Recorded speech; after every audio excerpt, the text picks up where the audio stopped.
Magandang araw mga bata, narito tayo para sa ating panibagong aralin para sa Filipino 4. At tayo nga ay nasa bagong curriculum at ito yung tinatawag nating matatag curriculum. At para sa linggong ito, ating pag-aaralan ang pag-unawa sa tekstong naratibo. At ang pagtutuunan natin ng pansin ay ang pagsusuri ng katangian at kilos ng tauhan sa isang kwento. So, handa ka na ba? So, simulan na natin ang ating pagtalakay sa ating aralin para sa araw na ito.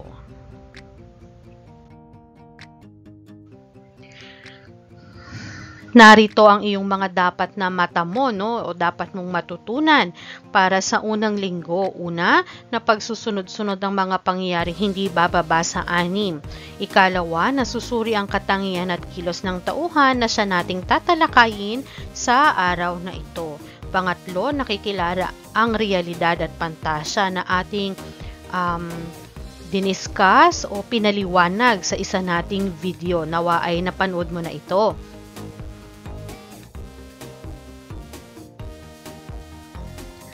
Sumunod na ibibigay ang natuklasang kaalaman sa teksto. So nawa, pagkatapos mong mabasa ang mga akda na ating tatalakayin ay makapagbigay ka ng bagong kaalaman o natuklasan mong kaalaman mula sa tekstong iyong binasa. At panghuli ay nakapagbibigay ng angkop na pamagat ng teksto. So ito ay tatalakayin natin sa isang nakahiwalay na video. So, handa ka na ba? Kung gayon, simulan na natin ang ating pagtuklas ng panibagong kaalaman sa videong ito.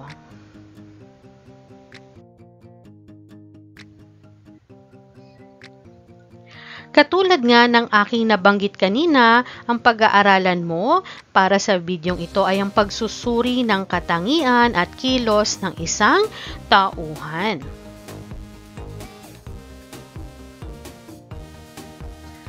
Ayan. So, narito ang ilan sa mga katanungan, pagkat nais kong sagutin mo pagkatapos kong maipakita ang isang larawan. So, pagmasdan mo ang larawan, mamaya na aking ilalahad tungkol saan kaya ang larawan, ano kaya ang ibig sabihin o mensahe ng nasa larawan. So, narito ang larawan. Ano ang iyong napapansin o ano ang iyong nakikita sa larawan? So, tumpak ang iyong sagot. Ang nakikita mo sa larawan ay larawan ng mga langgam na nag-iimpok at kumukuha ng kanilang pagkain. Pamilyar ka ba sa kwento nito? Diba, lagi nating naririnig, ang mga kwento tungkol sa langgam at kung paano sila nag-iipon o nag-iimpok ng pagkain, para pagdating ng tag-ulan ay mayroon silang nakatabi o hindi na nila kailangan pang maghanap ng pagkain sa panahon ng tag-ulan. Ayan, so ano kaya ang mensahe na nais na iparating sa atin? At ano ba yung mga katangian ng mga langgam na dapat nating tularan o dapat nating malaman? So, tingnan natin.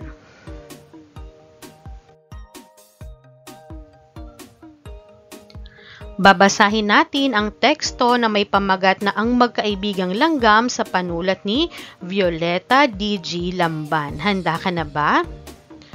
Sa pagkakataong ito ay babasahin ko ang kwento at kaya naman ay inaanyayahan kita na i-focus ang iyong paningin at pandinig sa iyong harapan habang nakikinig at binabasa ng tahimik ang kwento o teksto. So, sabayan mo lamang yung aking pagbabasa, gamit ang iyong mata. At mamaya naman, kayo naman ang bibigyan ko ng pagkakataon na magbasa, ng tahimik.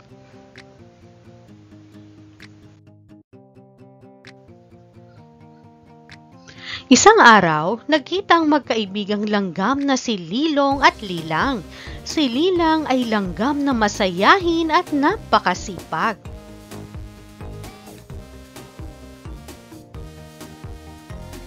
Si Lilong naman ay laging nasa party at kasiyahan. Nagkaroon ng isang handaan sa kanilang kalapit na lugar. Tuwang-tuwa si Lilang dahil maraming pagkain.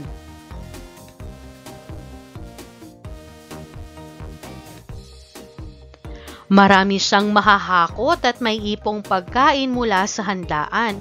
Wala siyang ibang ginawa kung hindi mag-ipon ng pagkain.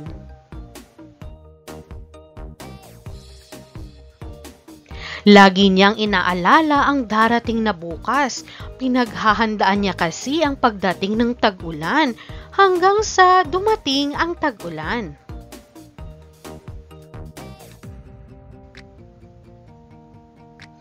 Hindi alam ni Lilong kung saan siya kukuha ng kanyang pagkain. Hindi siya makahanap dahil sa lakas ng ulan.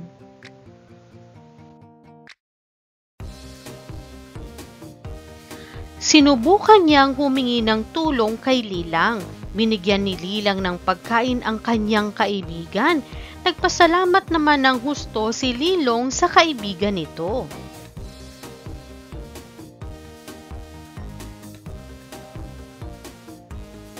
Nagustuhan mo ba ang maikling kwento, maikling akda? Ngayon, tungkol saan ang akda? So, maaari mo itong sagutan sa iyong papel o kwaderno o maaari mo naman itong sagutin, batay sa tanong ng iyong guro. Sino ang magkaibigan sa akda?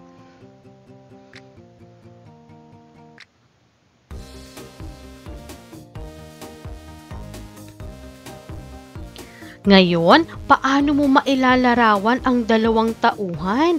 Paghambingin mo nga si Lilong at si Lilang. Ano ba yung mga bagay na magkatulad sila at sa anong bagay naman sila magkaiba?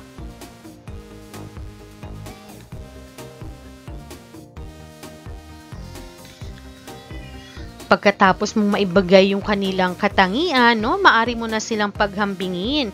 Gayon din yung kilos ng dalawang magkaibigan. Napansin mo ba kung paano kumilos si Lilong at paano rin ba kumilos si Lilang? Iyong ang paghambingin na tingnan natin kung may mga pagkakatulad ba sa kanilang kilos at may pagkakaiba.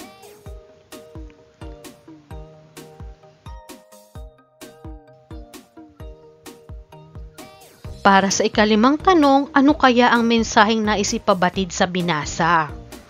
Sa panahon ng tag-init, ano ba yung dapat na ginagawa ng mga langgam?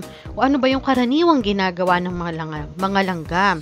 At gayon din sa tuwing tag-ulan, ano ba sa tingin nyo ang nangyayari sa kanila tuwing tag-ulan? At napansin nyo ba yung mga langgam sa paligid ninyo o sa inyong tahanan? Ano ba yung napapansin nyo sa kanila? Maaari nyo itong iugnay sa katangian ng mga langgam na tinalakay sa kwento.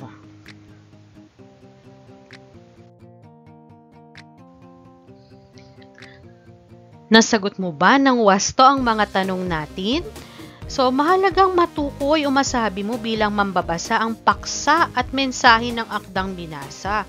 Sa pamamagitan ng pagtukoy sa paksa, mas nauunawaan natin kapag alam natin yung tinatalakay, mas nauunawaan natin yung mensahe na nais iparating sa atin ng akda na ating binasa.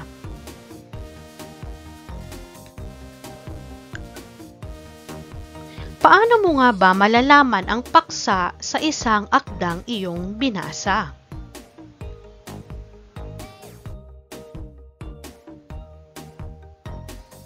Ang paksa ay tumutukoy sa tema o tungkol saan ang akda.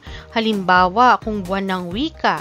So, halimbawa, ano ba yung tema sa buwan ng wika? So, dito umiikot yung paksa ng pagdiriwang ng buwan ng wika. O kaya naman, kapag ipinagdiriwang natin ang reading month. So, ito yung tema. Ano ba yung tema na dapat nating pagtuunan ng pansin? So, ito yung paksa. Halimbawa, tungkol sa kasipagan, ang tema o paksa. Ibig sabihin, ang mga kwento na inyong mababasa o mga teksto ay lahat ay may kinalaman sa kasipagan at kahalagahan ng pagsisipag. Halimbawa naman, ang tema o paksa na inyong tatalakayin sa araw ay tungkol sa pagtitipid o pagsisinop. So, ibig sabihin, ang mga teksto na inyong babasahin ay lahat may kaugnayan sa pagtitipid at pagsisinop ng mga bagay. So, pagpaksa, muli, ito ay tumutukoy sa tema o kung tungkol saan ang akda.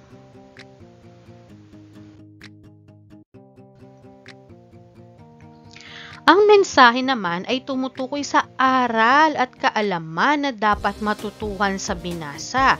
Minsan, ang mensahe ay depende sa bumabasa kung ano ang natutuhan niya. Halimbawa, sa kwento na inyong binasa tungkol sa dalawang magkaibigan na langgam, maaaring ang mensahe na mapulot natin ay matutong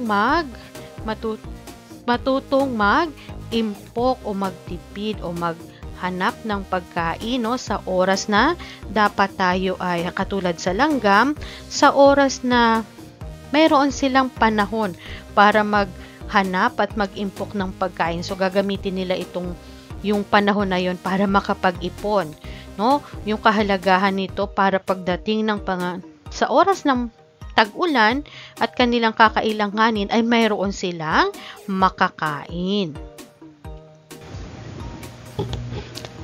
O kaya naman, ang mensahe na iyong napulot sa kwento ay ang kahalagahan ng pagtulong sa kaibigan. Ayan, so maaring yun ang mensahe na iyong napulot dahil sa pagtulong, no, na ginawa ng isang langgam sa kanyang kaibigan nung wala itong makain, no, dahil sa panahon na ng tag-ulan. So ito yung dalawang mensahe na pwede nating makuha o baka may naisip ka pang iba sa kwento na ating binasa. Ibig sabihin, sabi nga dito, minsan ang mensahe ay depende sa bumabasa kung ano ang kanyang natutuhan.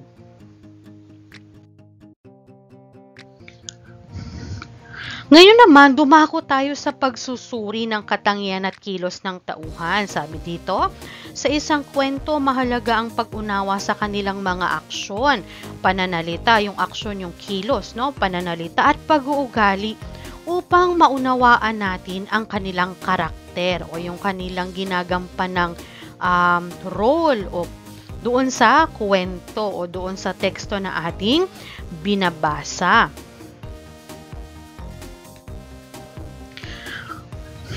Ang pagbibigay kahulugan sa kilos at pahayag ng mga tauhan ay magtutulak sa mas malalim na pag-unawa sa kanilang pagkatao. Halimbawa, bakit kaya yung isang langgam ay mas masipag kaysa dun sa isa na walang ginawa kung hindi maglibang o magparty? Baka naman kaya naging ganon si Lilang halimbawa ay dahil nakaranas siya na magutuman noong panahon ng tag-ulan sapagkat hindi siya nakapag-impok ng pagkain. Ayan, so yung mga katangian niya yon, yung mga karanasan niya, ang magtutulak sa atin upang maunawaan lalo yung kanilang pagkatao. So pwedeng yun yung nagtulak sa kanya para maging mas masipag siya, no?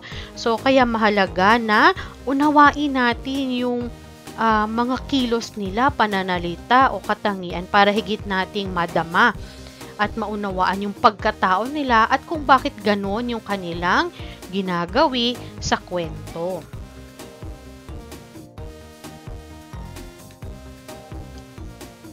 Isa sa mga pamamaraan upang masuri ang mga tauhan sa kwento ay ang pagtingin sa kanilang mga kilos, gawi at karakter o yung katangian. Dito maaaring matukoy kung paano sila naghahatid ng mensahe o kung ano ang kanilang motibasyon sa kwento. So, ibig sabihin, bakit ba ganun yung ginagawa nila? Ano ba yung nais nilang iparating sa iyo? No?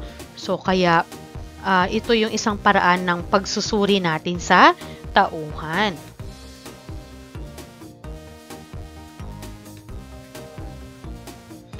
Mahalaga ring suriin ang kanilang mga pananalita at reaksyon sa iba't ibang sitwasyon upang higit nilang maipakita ang kanilang ugnayan sa kwento.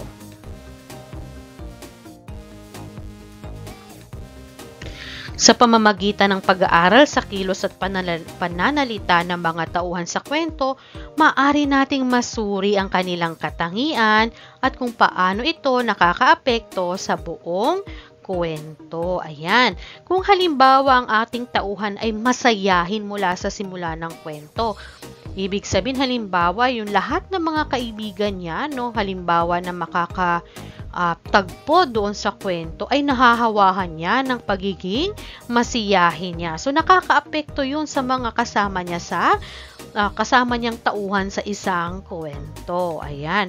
At sa huli, no, dahil siya ay masayahin, naging masaya yung wakas ng kwento. O pwede rin naman, no, na nagbabago yung karakter ng isang tauhan sa kwento. Pwedeng sa simula, nagiging mabuti siya.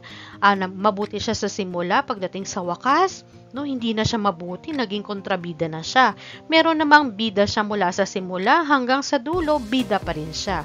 Pwede namang kontrabida o masama ang ugali niya sa simula, pagdating sa huli, nagiging mabuti siyang tauhan. So, depende nga yun, nakaka-apekto yun, no? Yung kanyang katangian, kilos sa kwento.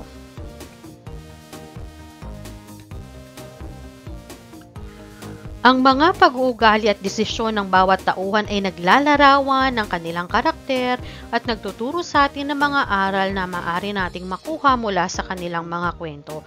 Yung mga nagiging desisyon nila, yung pagtulong nila, hindi nila pagtulong, yan. So ito yung mga dito tayo nakakapulot ng mensahe sa mga desisyon nila na ginagawa sa isang kwento. Kasi sabi nga nila, no, yung mga tekstong binabasa natin, lalo yung mga tekstong naratibo, ay salamin ng pang-araw-araw nating buhay. Kaya naman, minsan, nakakakuha tayo ng inspirasyon, ng mga ideya, kaisipan sa mga kwentong binabasa natin na kung sakali man, na makaranas tayo ng ganitong klaseng sitwasyon, malay natin makatulong sa atin yung mga desisyong ginawa ng mga tauhang ito sa kwento.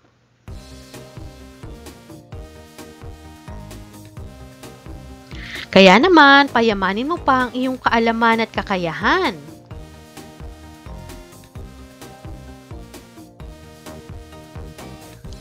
Basahing mabuti ang akda at ibigay ang paksa at mensahe ng nais ipabatid o iparating nito.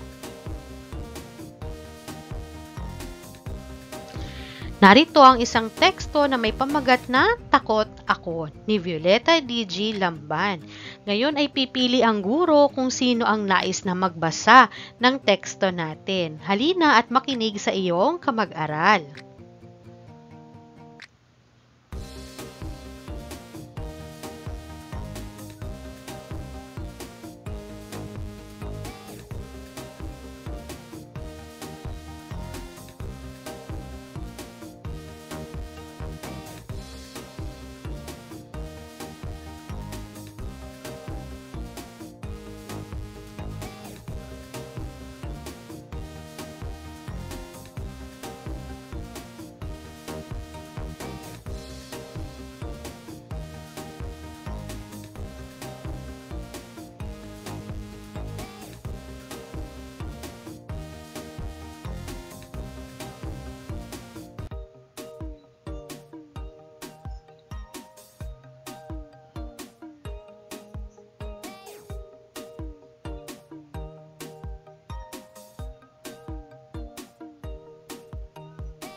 Ngayon, sagutin mo na ang mga tanong. Ano ang paksa ng akda? Ilarawan ang katangian at kilos ng tauhan sa kwento.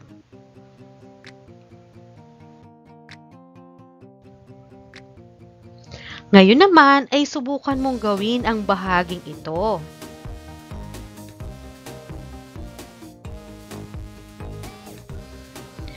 Ngayon, ikaw na ang magbasa ng tahimik, no? Ang ating akda o teksto ay may pamagat na si Matya, muli sa panulat ni Violeta D.G. Lamban. Basahin ito ng tahimik at sagutin ang mga sumusunod na tanong.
Ngayon, iyong nang sagutin ang mga tanong. Muli, ano ang paksa ng akda at ilarawan ang katangian at kilos ng tauhan sa kwento?